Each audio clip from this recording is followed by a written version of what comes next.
You're listening to the Do Something More podcast, and this is episode number 44 with Brent Crane from the Food and Care Coalition, serving the homeless population.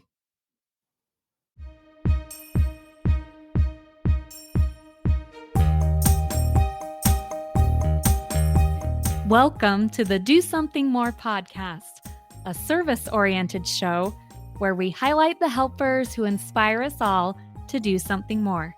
I'm your host, Melissa Draper. Thank you so much for being here.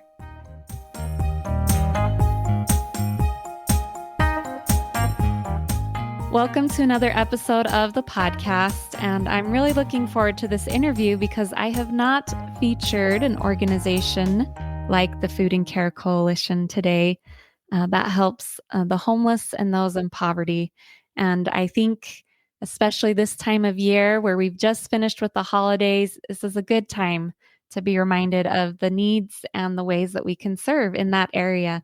But first, I'd like to welcome here to the episode my guest, Brent Crane with the Food and Care Coalition. Brent, welcome to the show.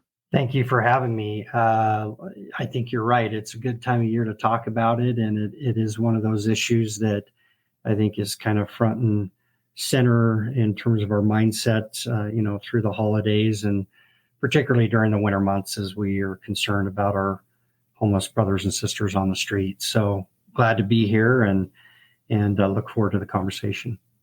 Yeah, well, why don't you start off by just introducing yourself a little bit, and then you can go into the basics of the Food and Care Coalition and what you do there. Yeah, I got involved with the coalition back in the late 1980s, and I'll kind of go over kind of the genesis of that. But I had just come home from serving an LDS church mission back in Philadelphia. I was a business major before leaving. When I came home, I felt like, I want to do something in my career that I enjoy to do, that has an impact other than just pulling in a check to support my family. And obviously that was a very naive point of view at that point in time, particularly as I recognize we rely on, the community that has maybe excess funding that they can use to support our mission and other social missions out there in the community. But Right. But it really kind of turned me. And so I did a lot of internships. I did one at the state hospital. I did one with the food bank at the time, which was run by Community Action Agency. And then I did one with a newly formed organization that had just formed in the fall of '88 called the Food and Care Coalition. And as I got involved, I just fell in love with the mission and with how in touch with the mission that the employees and the volunteers were.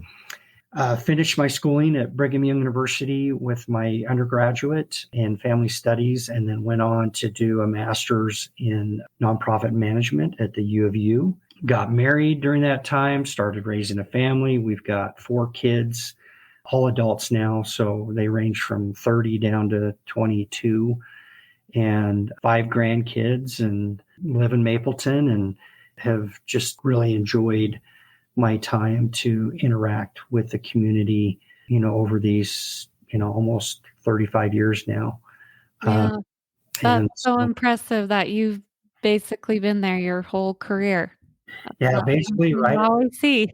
Yeah, right at the birth of the organization. And, I was very fortunate to have a board at the time when I was hired as the director to, that basically said, look, we're going to give you some autonomy and let you take this where you feel your heart leads you to take it. And so it's certainly been a mission of love over the years, and finding, a way where I can impact the world, albeit small in my own little way. And again, kind of have, my stone polished by the community. I've just met so many good people over the years, from donors to volunteers to interns to employees to clients and political leadership. And you just rub shoulders in a lot of different areas with this kind of work. And Right. And so it's been a blessing to me. I've received far more in return than what I've given. So Right. Yeah, anyway, most definitely. Well, it definitely has grown over the years. As I mentioned before we started this interview, I first learned about the Food and Care Coalition 20 years ago as a college student and volunteered some time there. And I know it's grown since then and the things that it's involved in and does. So I would just love you have to share with us the basic mission of the Food and Care Coalition and what purposes you're hoping to fulfill with the work you do. I think you have to understand why we even came into existence to begin with to really answer that question. And back in the mid 1980s and even a little bit before then, in the late 70s, we went through a public policy shift where Mm, we were defunding mental health institutions. So prior to that time frame, during the 60s and 70s, the mindset was is, if anybody's suffering from mental illness, it's best to just simply kind of lock them up and throw away the key. And medication was very experimental at the time, and because that was what was viewed as safe for society. And then human rights advocates got involved and said, wait a second, we can't just be locking people up against their will. And if they don't have family, we shouldn't just be locking people up and removing them from, the society's influence. And even though they may have needs, there's got to be a better way. And so that tension over, a number of years led to some new public policy where individuals that were in state hospitals were essentially indiscriminately released into the community. And many of them did not have familial safety net to fall back on. right. And it led to the community being involved. And so what we started to see happen in Provo was in the mid 80s, homelessness started to proliferate because of this policy shift. Community advocates were like, well, we don't have this level of services. We have the state hospital, but they were just released from the state hospital. So that's not an option. Where do we go? What do we do? And so the first wave of the community that was hit was our religious community, wherein people that were, now homeless were going to our religious community and saying, hey, I need help. And so to their credit, there were multiple agencies, multiple religious, faith-based groups, obviously LDS groups, but there were the Episcopal Church in downtown Provo, the St. Francis Catholic Church in downtown Provo, the Community Church of Christ, Seventh-day Adventist, and others were being solicited for help from this population. And there really wasn't services that catered to them. There wasn't a place where they could get meals or do their shower, their laundry, shower, or get clothing or things of that nature. The only thing that really existed at that time was the food bank. And the food bank really essentially just turned around food Right. to households that already had a roof over their head and had a stove and had the means to cook their own food. And so that led to several conversations and meetings between the different religious groups. And then we were incubated by a group called Utahns Against Hunger, which is a policy and advocacy group out of Salt Lake. They lent us their 501c3 while we went through the organizational structure of, okay, who are we going to be? Okay, we need to address homelessness. Well, what is that going to look like? What's our resource base? And so it started out with really almost like a $60,000 a year budget. And it was the different churches that would lend their facilities on rotation, meal services, sack lunches, and then it just kind of evolved from there. And then once we got our own 501c3 in the fall of 1988, then the charge was, well, let's coalesce community support. And so started out small, obviously. Started out primarily, as you mentioned earlier in the podcast, was that it was just really a means to make sure that people were fed first. And then it led to, let's make sure they're showered and Let's make sure their laundry's clean and that they have the clothing, and then, eventually led to, some housing options and case management and all those other services we provide today and more. So that's kind of how we started. It truly was a grassroots movement. This was our community's response to a community need that we saw that was local. While it had an impact from policy at the federal level that was very much detached from us from a local level, we as a community, grassroots efforts coalesced resources and started this organization to meet the need. Yeah.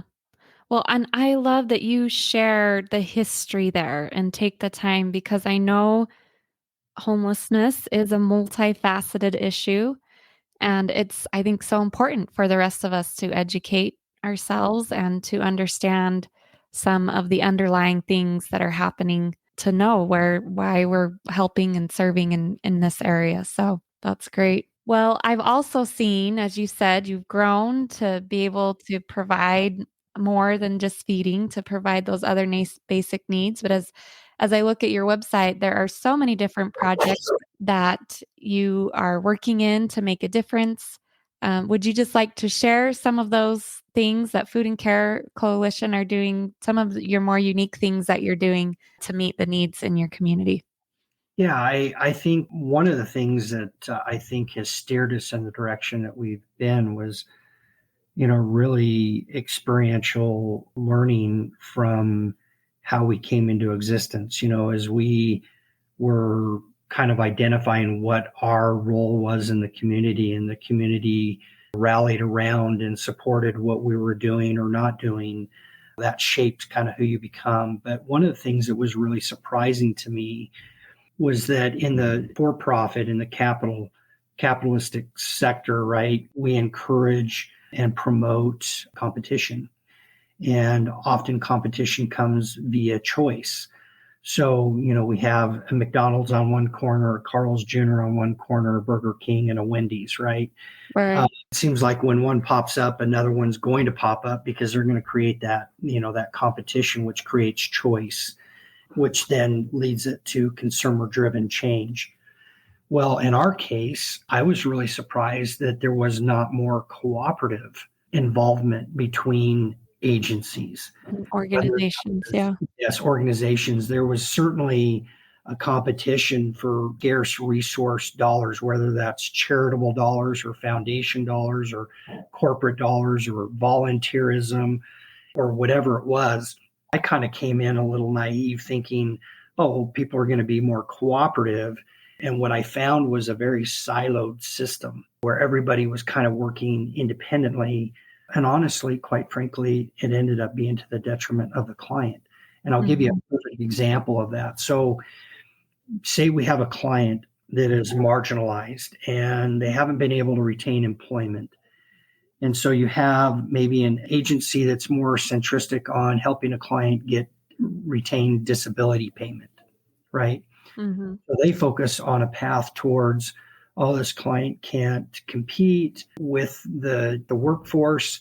They're going to fall behind. And because of that, let's make sure that they've got a basis of income through Social Security disability so that they can at least survive. And then you have, so one agency may be approaching that same client from that mindset. And then another agency may go, may be looking and saying, hey, well, you may be on the deficient side of your skills at this particular time, but let's enhance those.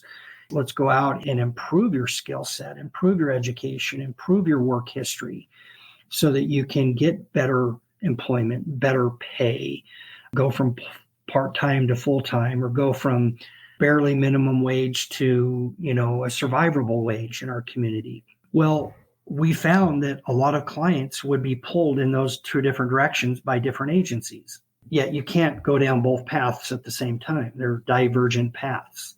Right? Mm-hmm. So one of the things that I looked at was, why are we so siloed? And so when we were growing over the years, we realized part of this was my board, would say, okay, Brent, you need to operate this program. Well, let's go out and find a way where we can do it where it's going to cost very little, or we rely mostly on volunteers. And over time, I wised up and said, look, we've got to have a core basis of services so that there's consistency of services. But I can only go out and get so many volunteers. And if I was to take any entrepreneur out there and say, hey, I'm going to take your most valued employee and I'm going to turn that into a volunteer position, I think most of those entrepreneurs would realize our business will suffer greatly if that's the case, just because of turnover. Mm-hmm. Not that they're not capable, it's just the turnover and the institutional knowledge that they have, et cetera. So we knew that we needed to have a basis of that. And so we wanted to grow responsibly. So we have been very slow and deliberate in what programs and services we had over the years, but we've tempered that with creating community collaborative partnerships. Right. So right now, the organization, we provide, last year, 100,000 meals. That was all through our organizational efforts to do that. Wow. We provided $100,000 worth of hygiene product to our clients. We had 4,000 or 5,000 loads of laundry and showers that were done at our facility. We provided over 40,000 nights of housing through our facility, through our various housing programs. We provided case management and educational curriculum and other things like that. But we augmented that we now have the mental health authority that is stationed in our building. And so instead of me having to send a mentally ill client 2 miles up the road where they may never enter their door, we now have that service right here on site for the clients. And so that's therapy, that's additional case management, that's, some self-improvement classes and individual and group therapy classes and things like that Right. our clientele can benefit from. We've got a medical clinic in partnership with Mountainland Community Health Center. We had done the dental project through a partnership with Share a Smile up until 2015. And Dr. Eric Vogel, who we had partnered with, had passed away and just wasn't in a position, family and entity at the time, to carry that forward. And so we partnered with Mountainlands to fill that void, as well as address medical concerns and needs of our clients that are coming in. Because a lot of our homeless, they either don't get medical care or they go to our most costly point of entry, which is often inappropriate because their needs are not commensurate with that, and that is our ERs. Right. And then we've created a lot of other, smaller partnerships. We've got an educational partnership with a group called My Story Matters. We're really excited about that one because we all know the analogy of, you feed a man a fish, you feed him for a day, you teach a man a fish, you feed him for a lifetime. Now that we have food, pretty much we're consistent with that service. Now that we have significant housing available here on site, we have 112 units that we operate between transitional and permanent supportive housing here on site. What we really felt we were lacking was that last component, which is the educational component. And so we partnered with a group that has actually devised a curricula that was intended for people that are coming out of the jail. But we found that a lot of their curriculum was very, very pertinent to our homeless population and helping them achieve greater proficiency and understanding about, their choices and why they make the choices they do, and what choices lead out of poverty and which choices, keep you in poverty. Right. Right. And so anyways, and then we've got, things like the Bicycle Collective that do bikes for our clients. And we've got a group called Tom Knox up in Salt Lake that will give suits to clients that successfully transition out of some of our educational programming. We've got America's Best down in Spanish Fork that it's a business that just said, hey, we want to provide free eye exams and free eyeglasses to your homeless clientele. So our case managers once a week, take a group down there to get that service, and they donate that. And so, there's probably about 40 different partnerships that our organization is tied into, that in one center and other benefits our clientele. Yeah. Even in BYU nursing, UVU School of Hygiene, we even have a genealogy lab up at BYU. They don't come in proselyte their faith, but they will come in and do a 4-generation chart for any of our homeless clients that wants one. That's great. And so it's just about the community coalescing support around the need. Right. And Yeah, I love how you share about that idea of collaboration because there's so many good things that come out of that. It allows, first of all, for you to focus on your strengths yeah, and your mission and your purpose, and that's good so that you don't get too strung out over everything you're trying to do. And then it invites others to come in and share what their strengths are. And I think, like you said, there's so many nonprofits, so many organizations where what you're doing, the mission that you have overlaps in so many ways. And so it makes sense to be able to help and work towards your goals together. So I love I that. think the community should expect that. They should expect cooperation. They should Right. expect. We're in some preliminary discussions right now with BYU and UVU to do some additional research. We're actually right in the middle of a research project with Utah State University and BYU on a nutrition study and exercise study for the homeless population. Wow. But we're looking for other opportunities where, again, we can coalesce that support that already exists in our community and say, hey, how can we work together to achieve efficiencies? We operate a 4.5 acre campus 365 days a year, 24/7, and we do it for about a $1.4 million cash budget. That's Wow. unheard of. Mm-hmm. But the reason we can do that is in part because of those collaborative partnerships that they bring other resources to bear as well, right? Right. For the benefit of the population. And who cares who gets the credit? I mean, really, come on. Right. You're all achieving the same goal. We're all working towards the same end. Right. That's great. I love that. Well, on this podcast, we do always love to hear kind of the human interest side of the story. So, are there any specific stories or experiences that you can share that kind of illustrate either more of this collaborative that been talking about or some of the other things that the Food and Care Coalition has done? Yeah, I can. I'll share you a couple of them. I'll try to be as brief as I can. But there was one that was very influential in my early days. I had just taken over as the director. This was in 1993, and at the time, I would come in. My day looked like I'd come in. I would do breakfast because we had limited staff. So I would come in, do the breakfast, and then when our cook got there, she would take over kind of the final kitchen cleanup and getting the volunteers finishing up and getting things prepped for lunch and that kind of thing. And then I would go upstairs and do my administrative things, grant writing or public speaking or whatever. There was a client that I had befriended. It was a female client that was significantly learning disabled, had some mental health challenges, and had always had such really good interactions, with this individual, and always said hi, always joked, always tried to, keep things light and relationship oriented. And that morning I came in and we were out of milk. And so I had to leave some volunteers in charge while I ran across the street. This was when we were over on 200 North in Provo. And I ran over to Smith's, ran in, grabbed some milk. And as I ran in, here's this client that I had not seen yet today that saw me, got so excited and yelled out my name. And my first instinct was to dismiss her.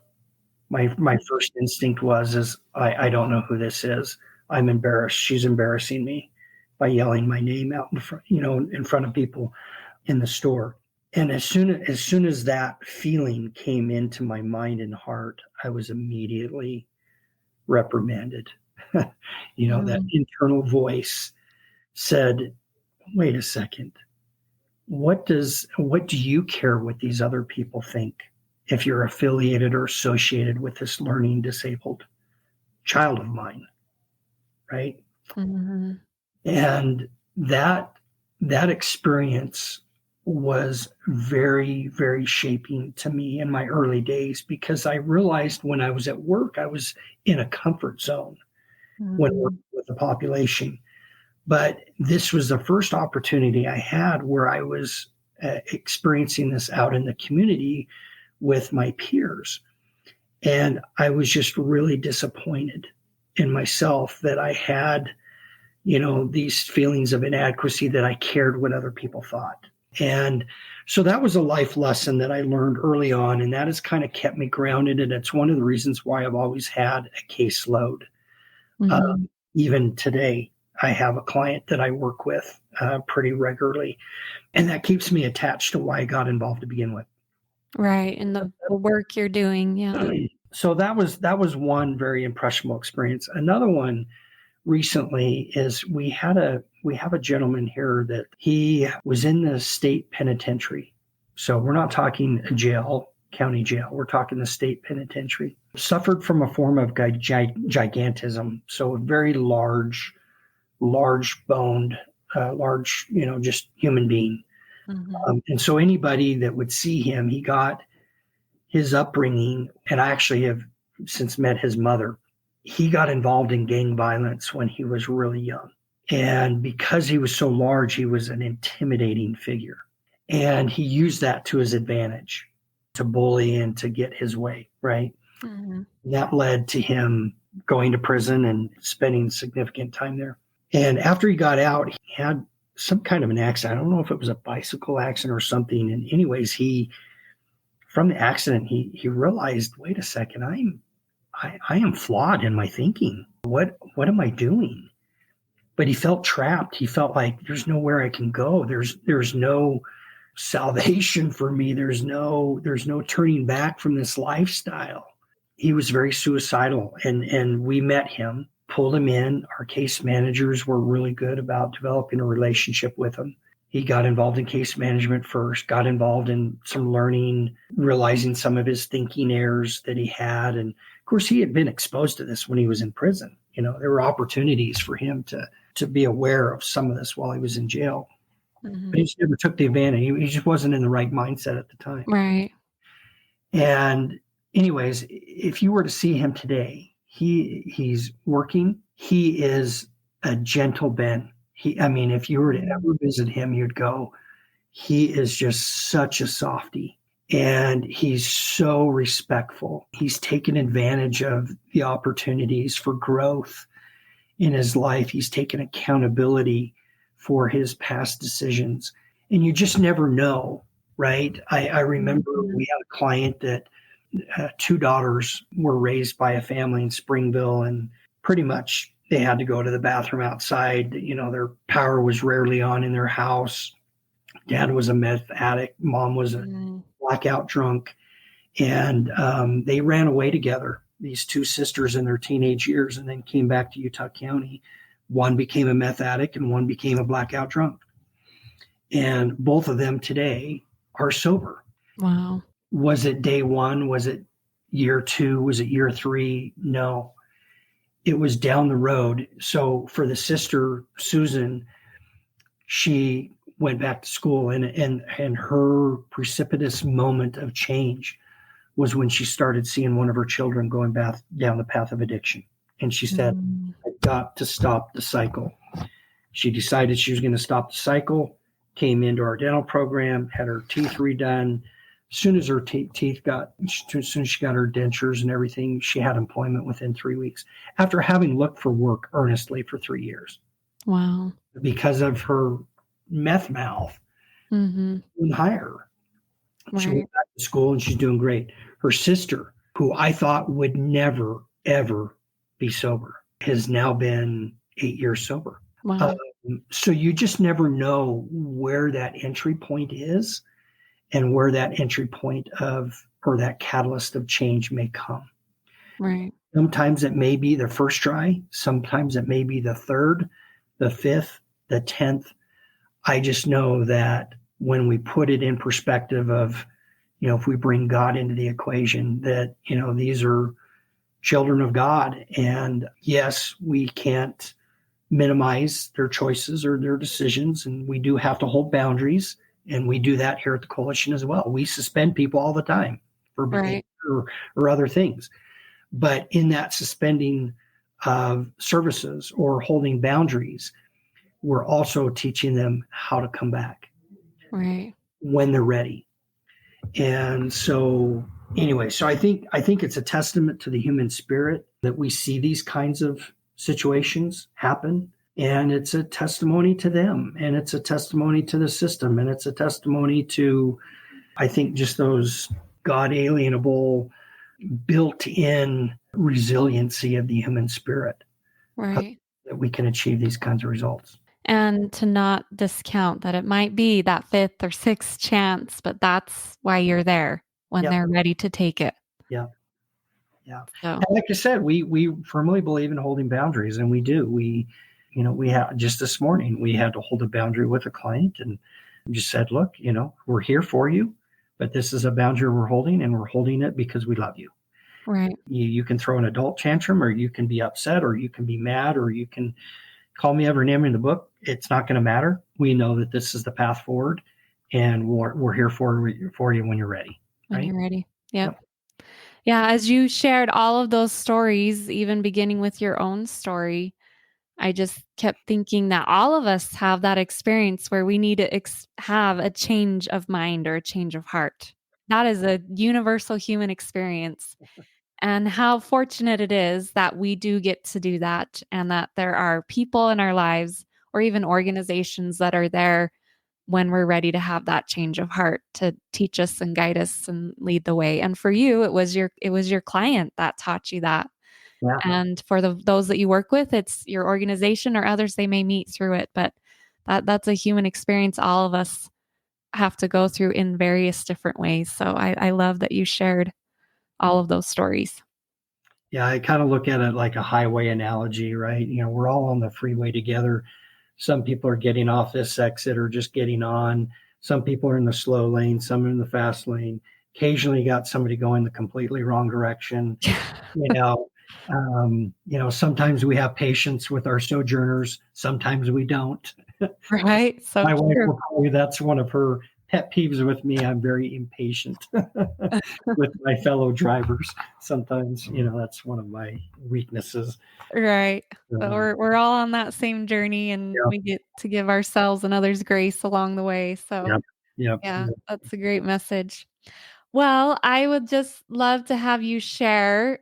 We have a lot of local listeners. So if you want to share ways anyone might be interested in being involved with the Food and Care Coalition, to share those. And then we also have a lot of listeners that are out of Utah. So if you just want to give any advice in general for someone that's wanting to serve or help with the homeless population as well.